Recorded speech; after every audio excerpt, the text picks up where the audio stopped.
Good morning.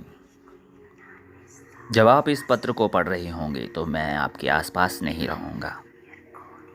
मुझ पर गुस्सा मत होना। मुझे मालूम है कि आप में से कुछ ने सच में मेरी परवाह की है, प्यार भी किया और मेरे साथ बहुत अच्छा व्यवहार भी किया। मुझे किसी से कोई शिकायत नहीं है, बल्कि मुझे तो खुद से ही दिक्कत होती थी। मैं महसूस कर रहा हूँ कि मेरी आत्मा और शरीर के बीच की दूरी बढ़ती जा रही है और मैं एक क्रूर जानवर सा बन गया हूँ। मैं हमेशा से एक लेखक बनना चाहता था, विज्ञान का लेखक, कार्ल सेगन जैसा। लेकिन लिखने के नाम पर मैं यही पत्र लिख रहा हूँ। मैंने विज्ञान, सितारों और प्रकृति से प्यार किया है, लेकिन मैंने इंसानों को भी प्यार किया। बिना जाने लोग तो कब के प्रकृति से दूर हो चुके हैं। हमारी भावनाएं हमारी अपनी नहीं है। हमारा प्यार बनावटी है। हमारी मान्यताओं पर रंग चढ़ गए हैं।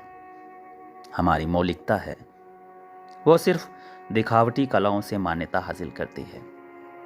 बिना आहत हुए सब में प्यार करना बहुत ही ज़्यादा मुश्किल हो गया है। आदमी की कीमत तो बस उसकी फौरी पहचान में सिमट कर रह गई है।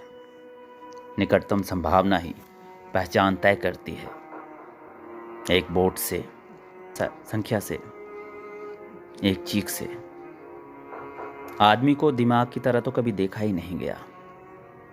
हमेशा एक गौरवशाली चीज की तरह देखा गया, जो सितारों के कणों से बना हो। चाहे पढ़ाई में हो, गलियों में हो, राजनीति में हो, या जिंदा रहने या मरने में हो। मैं ऐसा पत्र पहली दफा लिख रहा हूं।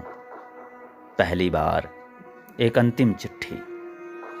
अगर मेरी बात का कोई तुक ना लगे तो मुझे माफ कर दीजिएगा। हो सकता है मैं शुरू से ही इस दुनिया को समझने में गलत रहा। प्यार, पीड़ा, जिंदगी और मौत को गलत ही समझा। इन्हें समझने की कोई जल्दी भी तो नहीं थी, लेकिन मैं हमेशा जल्दी में था, जीवन शुरू करने को बेताब। लेकिन कुछ लोगों के लिए तो जीवन ही अपने आप में एक अभिशाप है।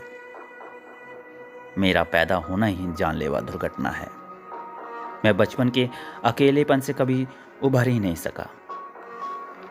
एक ऐसा बच्चा जिससे उसके अतीत ने हमेशा से ही उपेक्षा की। मैं इस वक्त आहत नहीं हूं, मैं उदास भी नहीं हूं। मैं बस खाली सा हो गया हूं, खुद से बेपरवाह। दयनीय है ऐसा हो जाना, और इसलिए मैं ऐसा कर रहा हूं। मेरे जाने के बाद लोग मुझे कायर कह सकते हैं, स्वार्थी या बेवकूफ भी। मुझे कोई फर्क नहीं पड़ता कि मुझे क्या कहा जाएगा। मैं मरने के बाद की कहानियों में यकीन नहीं करता। भूत और आत्मा की हानियों से इनमें मेरा कोई यकीन नहीं है। अगर वाकई में कुछ है और जिस पर मैं भरोसा करता हूं तो बस इतना है कि मैं सितारों तक सफ़र कर सकता हूं। मैं दूसरी दुनिया के बारे में जान सकता हूं। अगर आप जो इस पत्र को पढ़ रहे हैं मेरे लिए कुछ कर सकते हैं तो मुझे 7 महीने की फेलोशिप मिलनी है। 1,75,000 रुपये। प्लीज़ देखिएगा, जो पैसे हैं मेरे परिवार को मिल जाएं। मुझे राम जी को 40,000 रुपये देने हैं। उसने कभी वापस नहीं मांगे, लेकिन प्लीज़ पैसे उसे दे दीजिएगा। मेरे अंतिम संस्कार को शांति रहने दीजिए। बस ये सोचिए कि मैं आया और चला गया।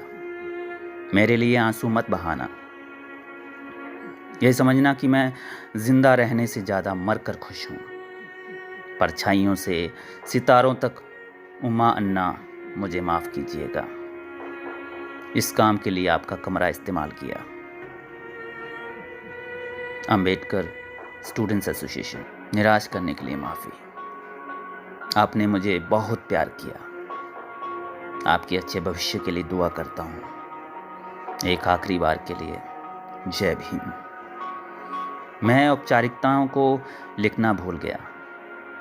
अपने आप को मारने के मेरे इस काम के लिए कोई भी जिम्मेदार नहीं है। ये करने के लिए किसी ने मुझे नहीं उकसाया, ना अपने कृत्यों से, ना अपने शब्दों से। ये मेरा निर्णय है और अकेला मैं ही इसके लिए जिम्मेदार हूँ। मेरे दोस्तों और मेरे दुश्मनों को मेरे जाने के बाद इसके लिए परेशान ना कीजिएगा। आपका रोहित।